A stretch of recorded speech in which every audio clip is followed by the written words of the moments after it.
Aproveitando o engancho da Reforma Protestante para apresentar o que é a Reforma Protestante, quando surgiu, como surgiu e o que são as 5 solas, que tantas pessoas falam. Esse vídeo tem como esse propósito tentar esclarecer algumas coisas, alguns aspectos históricos, e é até complicado apresentar tudo, porque a Reforma Protestante não foi uma coisa que aconteceu apenas em um país, mas foi que aconteceu na Europa toda ao mesmo tempo. A gente pode perceber a mão de Deus agindo em várias etapas das histórias. A Reforma Protestante não começa com Lutero e nem termina com ele. A Reforma Protestante começa muito antes de Lutero, até pelos ensinos de Agostinho e passando pela grande luta de John Huss na Boêmia, John Wycliffe na Inglaterra, William Tyndale na tradução da Bíblia. A gente vai ver várias pessoas, Pedro Walter na Boêmia, e essa luta constantemente desses grandes reformadores passando essa mensagem. A Reforma Protestante começa muito antes de Lutero, como a gente já foi falado aqui. Começa até por uma morte expressiva de cristãos, defendendo acusações contra os abusos papais.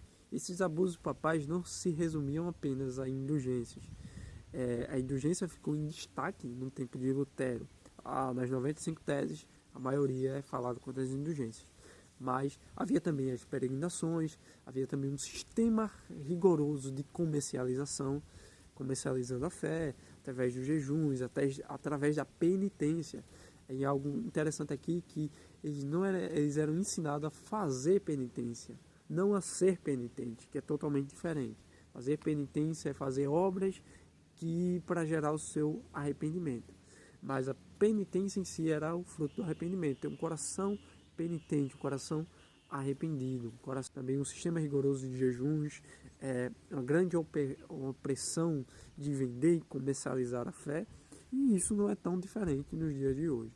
A Reforma Protestante, ela tem o seu marco em 31 de outubro de 1517, com Lutero pregando nas portas de Wittenberg, também ali um debate teológico sobre a posição correta da igreja, como ela deveria agir. Lutero, pregando as 95 teses, não tinha como propósito a fazer uma ruptura, uma separação. Ele tinha como propósito trazer a verdade e assim esclarecer as pessoas viessem ao arrependimento e voltassem atrás.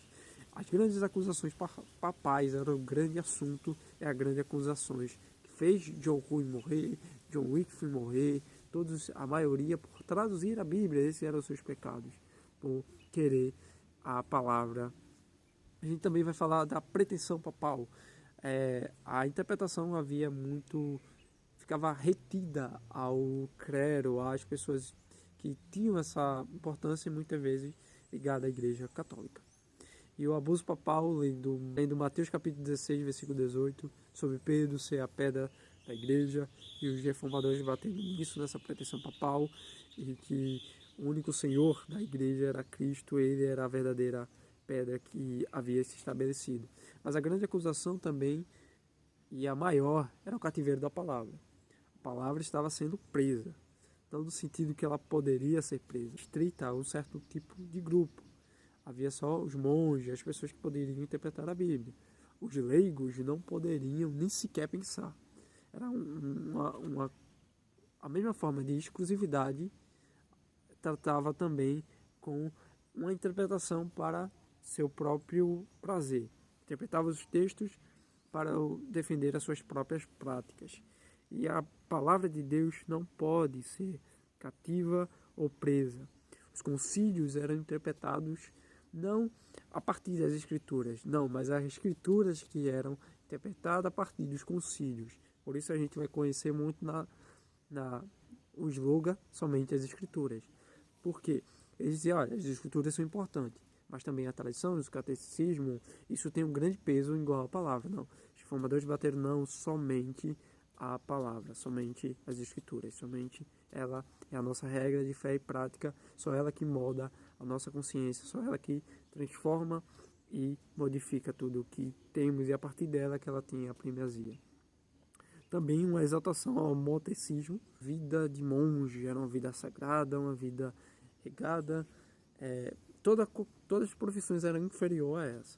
Chegou os reformadores defendendo, não, todos os mundos são chamados para um propósito, Deus chamou uns para exercer essa profissão, outros para exercer essa.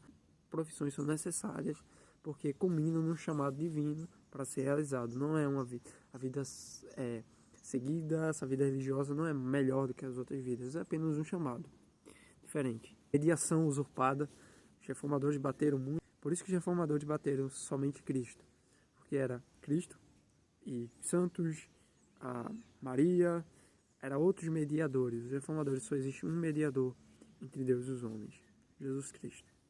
Defendendo também o papel das obras. O protestantismo rejeitaram qualquer prática que levasse ao entendimento de qualquer pensamento que chegasse perto do pelagianismo, que era através do pensamento de você ser salvo pelas suas próprias obras. E daí veio o surgimento da slogan somente pela graça somos salvos. Não é mediante as nossas obras, não é mediante, é uma obra exclusiva da fé, uma obra exclusiva de crermos em Deus, não em nós mesmos, não nas nossas obras. E é algo até interessante aqui apresentar que há muitas frases criadas para tentar responder isso, que Tiago quer dizer, né? Se cristãos sem obras são mortos. Que tentando interpretar aqui, muitas frases tentam de responder. Uma dessa que as nossas obras não levam para o céu, mas a gente leva ela para o céu. Na questão da coroa, né? Da questão da grande vinde, bendito meu Pai, tomai por herança a coroa que tem prometido. E a outra que eu mais gosto é que nós não fazemos obras para ser salvo. Fazemos obras porque somos formação gerada no coração pelo Espírito Santo, nos fazem produzir obras. Por isso a gente não faz obras para ser salvo. A gente faz obras porque somos salvos, porque já é um fruto gerado em nós. As obras e o cristão andam junto, por isso que Tiago diz que fé sem obras é morta, porque a fé verdadeira em um Deus verdadeiro produz obras verdadeiras, não obras falsas com medo de ir para o inferno, gerando isso. Havia várias diferenças teológicas, grandes diferenças teológicas, mas essa era o destaque naquele tempo. O destaque estava em cima dessas acusações, em cima desses pensamentos, mas havia também uma degradação moral. Não é apenas esses assuntos, tipo as indulgências, mas é um exagero expressivamente opressor. É como se fosse o estopim. A coisa já estava acontecendo faz tempo, mas já estava um nível muito alto. A imoralidade e a corrupção já estavam bem inseridas. A fé fingida estava sendo gerada. Por isso o conceito de liberdade de expressão, liberdade religiosa é um conceito religioso, é um conceito moral que vem do cristianismo. Pela defesa de cada cara, conhecer a verdade a partir de si próprio e buscar essa verdade através de um trabalho, através de uma busca expressiva pela verdade. Não alguém fazendo uma imposição. Muitas pessoas entravam no cargo, a igreja em certos países já tinha e possuía um terço do PIB. Isso era quase choque. Muitas pessoas se fingiram ser cristãos para ganhar o cargo. Muitas fés geradas, muitas falsidades foram geradas a partir disso. A gente vai ver essa liberdade de expressão, essa liberdade de crença saindo de um conceito religioso. A gente também vai ver as leis civis, muitas leis surgindo a partir da Reforma Protestante. Por isso que a Reforma Protestante não é apenas um marco religioso, é um marco histórico da humanidade.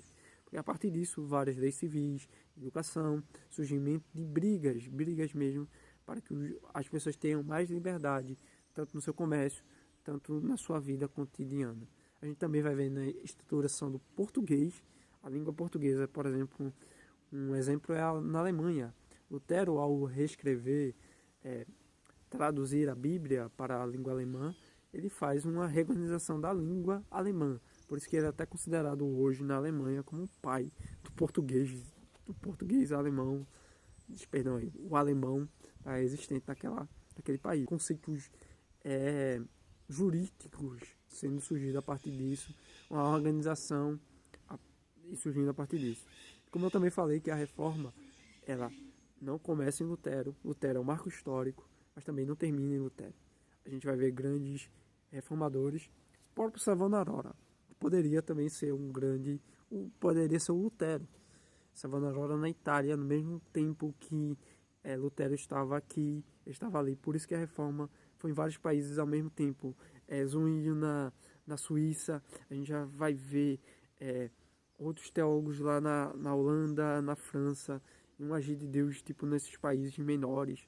Sempre um agir de Deus dá muitos nomes. Na Reforma Protestante que a gente desconhece, há muitos guerreiros que levaram a bandeira e pregaram o Evangelho.